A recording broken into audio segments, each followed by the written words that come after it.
नमस्कार साथियों, एक बार फिर वीके राज क्लासेस में आपका हार्दिक स्वागत और अभिनंदन है। जैसा कि हमने आपको दो भिन्नों के बारे में बताया था कि जब दो भिन्नें दी जाए तो आपसे पूछा जाए कि छोटे कौन से बड़ी कौन सी, हमने आसान तरीका आपको बता दिया था। एक बार आपको डिवीजन करवाते हैं, जैसा कि 3/4 व 8/9 हमें पता करना है कि इसमें बड़ी कौन सी है और छोटे कौन से। हमने बताया था एम फॉर्मूला।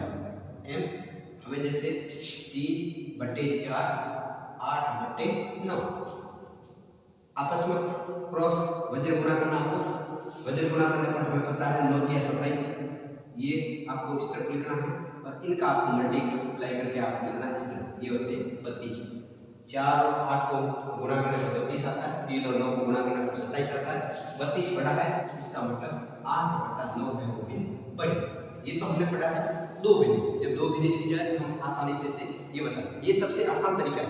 उसके बाद में जब 3 भिन्नें दी जाए, आपसे 3 भिन्नें दी जाए, 3/4 2/4 व 1/4 3 भिन्नें दी हुई है। लेकिन आपको एक विशेष बात और ध्यान रखना, इन सब के नीचे हर सेम दिया हुआ है।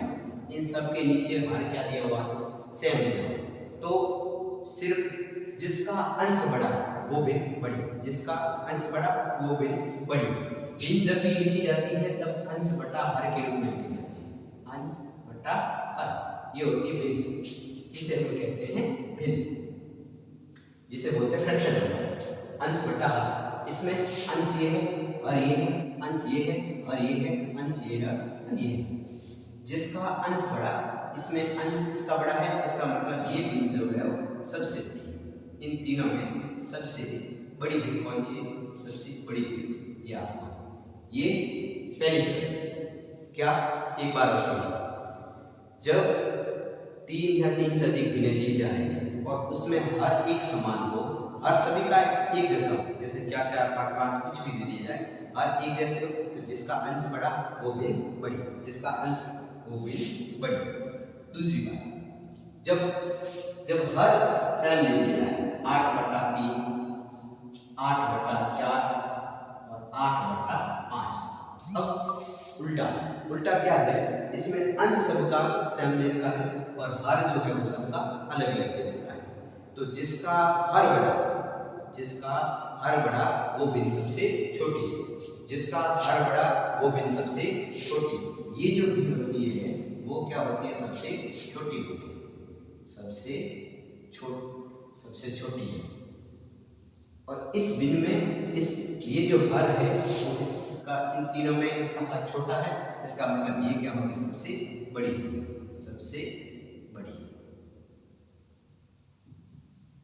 सबसे बड़ी। दो तरीके हमने बताए। पहला तरीका, जब अंश सबका एक जैसा हो तो जिसका हर बड़ा वो भिन्न बड़ी। दूसरा तरीका हमने ये बताया है आपसे कि जिसका हर अंश एक जैसे हो और जिसका जो हर होता है, हर बड़ा है वो भिन्न क्या होगी? छोटी होगी। हर छोटा है तो वो भिन्न क्या होगी? बड़ी। यानी इसमें उसका जस्ट उल्टा आपको ध्यान रखना है। उसमें तो जिसका अंश बड़ा था वो भिन्न क्या हो रही थी? बड़ी हो रही थी। जिसमें अंश बड़ा था, जैसा कि 3/4 2/4 और 6/4, इसमें हर क्या सबका एक जैसा है, तो जिसका अंश बड़ा वो भिन्न क्या हो रही थी? इसमें बड़ी हो रही थी। लेकिन इसमें ध्यान दीजिए, जिसका हर है, जिसका जो हर बड़ा होता है, जिसमें हर बड़ा है यानी अंश एक जैसे हर बड़ा है, तो वो भिन्न क्या हो जाती है? छोटी। इसका आपको उल्टा आपको ध्यान रखना है। अब यदि ऐसा भी नहीं आए, हर भी एक जैसे नहीं आ रहे, अंश भी एक जैसे नहीं आ रहे, तब आपको क्या करना है? तब एक तरीका और समझिए, जैसे आ जाए 6/8 2/3 और 11/4। अब इसमें ना तो हर सबके क्या है? अलग अलग है, अंश भी सबके क्या है? अलग अलग। अब तो तीसरा तरीका क्या है? वही एम फॉर्मूला आप अपनाइए। दो भिन्नों को पकड़िए और एम फॉर्मूला ध्यान रखिए। इन दो भिन्नों 6/8 2/3, इन दोनों भिन्नों में हमें पता करिए कि इसमें बड़ी कौन सी। पहले तो हम देखते हैं इनका मल्टीप्लाई करते हैं तब कितना आता है, 6 और 3 का मल्टीप्लाई जब होता है तब आता है 6 3 18, और 8 और 2 का मल्टीप्लाई होता है तो कितना आता है, 8 2 का मल्टीप्लाई होता है तो 16। एंड इन दोनों में बड़ी कौन है, इन दोनों में ये बड़ी। अब इस भिन्न का हम पता करते हैं ताकि हमें पता लग जाए कि इन तीनों में बड़ी कौन है।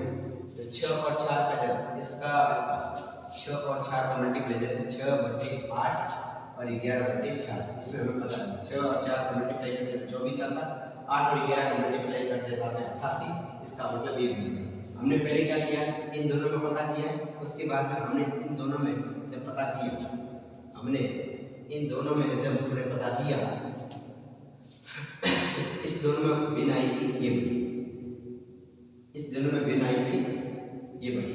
उसके बाद में हमने पता ये बड़ी है, इसका मतलब हमने इसके साथ में क्या कर दिया, चेक किया कि इन दोनों में कौन सी भिन्न, इन दोनों में बड़ी हमने पता किया है। इसका मतलब सबसे जो ये है, सबसे बड़ी भिन्न कौन सी है, सबसे बड़ी भिन्न,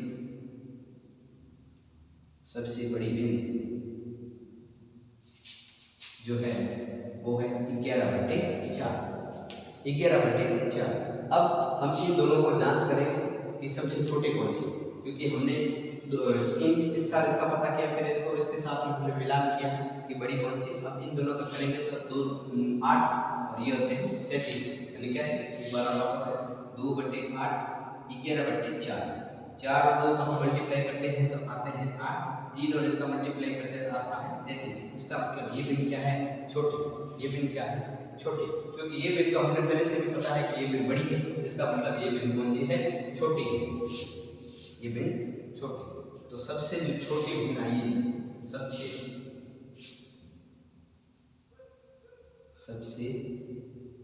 छोटी भिन्न, सबसे छोटे भिन्न बराबर 2/3। हमने एक बार और वापस हम आपको रिवीजन करवाते हैं। हमने 3 तरीके बताए। पहला तरीका जब अंश एक जैसे हो, दूसरा तरीका जब हर एक जैसे हो, तो दोनों आसान तरीके। अंश एक जैसे हैं तो जिसका हर बड़ा वो भिन्न छोटी, जिसका हर छोटा वो भिन्न बड़ी। जब हर एक जैसे हो तो जिसका अंश बड़ा वो भिन्न बड़ी और जिसका अंश छोटा वो भिन्न छोटी। अब अंश और हर दोनों अलग अलग हो तो आप m फॉर्मूला अपनाइए, और m फॉर्मूला अपना करके आप ये पता कर सकते हैं कि कौन सी छोटी भिन्न है और कौन सी बड़ी भिन्न है।